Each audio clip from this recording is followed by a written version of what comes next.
In this video, we're going to continue looking at sketching more complicated polar curves. Again, we're just going to do this by constructing a table of values and doing our best. So here we've got r squared equals a squared sine 2 theta. So here's a good one to recall the fact that we only plot values where r is positive. Well, here, and you'll see this in stark relief because we've got r squared equals something. So let's do this in two stages. We'll have r and then r squared and we'll have r. So again, let's just pick our key points to start with.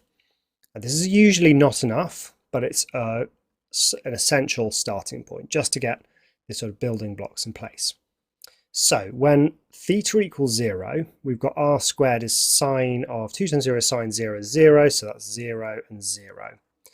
Now, we've got sine of 2 times pi over 2. So that's sine of pi, which is 0. So 0 and 0. Now, sine of 2 times pi is sine of 2 pi, which is 0. And lo and behold, look, we've got absolutely nothing useful here. Well, I say nothing useful. This one's 0 as well, by the way. I say nothing useful, but it does tell us we keep returning to 0.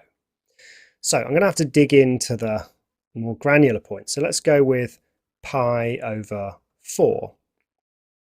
So sine of 2 times pi over 4 is sine of pi over 2, which is 1. So it's 1a squared. So that's just a squared, and r is going to be a. So that's useful. That tells me we start at 0 and we go out to a. Now, when we've got 3 pi over 4, what do we have? Well, sine of 2 times that. Sine of 2 times 3 pi over 4 is minus 1. So we've got minus a squared here, which means nothing there. We can't have r squared as minus a squared. So far we don't have very much information. If we push on, what will we find? I'm going to have to do some more values here. And r squared and r. So let's go with 5 pi over 4. So we've got sine of 2 times 5 pi over 4 is 1. So I've got a squared again here and there a here. So what are the points I actually know so far? When theta is pi over 4, we have a value of a. So let's just say that's here. When theta is 5 pi over 4, it's over here, we have a as well. So it's definitely going to be here and here. If you try 7 pi over 4, you're going to have the same problem of minus a squared and nothing there. Now, I think we need more detail still. So what could we do? Well, let's just try to really explore the region between 0 and pi over 2. So how about we just dig into that region, and let's go with pi over, it can be anything, but let's go with pi over 8 and pi over 6 and pi over 3. There's not really a right answer here. You just got to keep on going until you feel like you know what's happening. So sine of 2 times pi over 8 is root 2 over 2.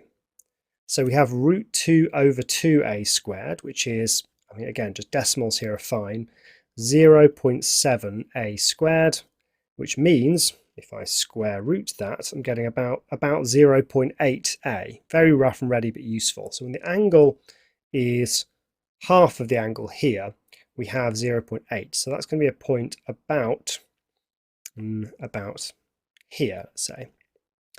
Okay, what about when it's pi over 6? Well, sine of 2 pi over 6 is root 3 over 2. So we have about 0.9a squared. Square root of that, it's still about 0.9a. I've got my a here. So when it's pi over 6 somewhere between, it's to be a little bit bigger, so it's like that. And then for pi over 3, sine of 2 times pi over 3 is root 3 over 2 again. We have the same results as here, so that's going to be 0.9a again. So we've got a point about here. So what's this telling me? It tells me we start at 0, we loop up into here, We loop through there and we go back down to 0. Remember, it's got to be at 0 again by the time I get up to pi over 2. Now, between pi over 2 and pi, we've got something interesting going on. If you pick any value in there, like for example 3/4 pi, well, we had all these impossible values. So the thing just doesn't exist between pi over 2 and pi. But then it springs into existence again between pi and 3 pi over 2. We can check that because we see we got that point there. And it's going to be the same as what we saw before. It's going to be this. Now, how do I know it's the same as what we had before? Well, I guess I don't know. Well, I do actually. Here's how I know. I know because sine has symmetry. In fact, sine of 2 theta, if we were just to imagine good old Cartesian sine 2 theta, it has 2 oscillations between 0 and 2 pi. And I know that the section between 0 and pi is the same as the section between pi and 2 pi. So whatever behavior I saw between theta equals 0 and theta equals pi will be the same as the journey I see from pi to 2 pi. So the result of all of this is this 2-petaled flower. That's what this curve looks like, with empty spaces in 2 of the quadrants. Okay, let's make a connection with locus here. Show the locus of the point satisfying mod z minus 3 minus 4i equals 5 can be represented by the curve r equals 6 cos theta plus 8 sine theta. Okay, well, probably the best thing to do is just convert both of these into Cartesian. Here's how we do this.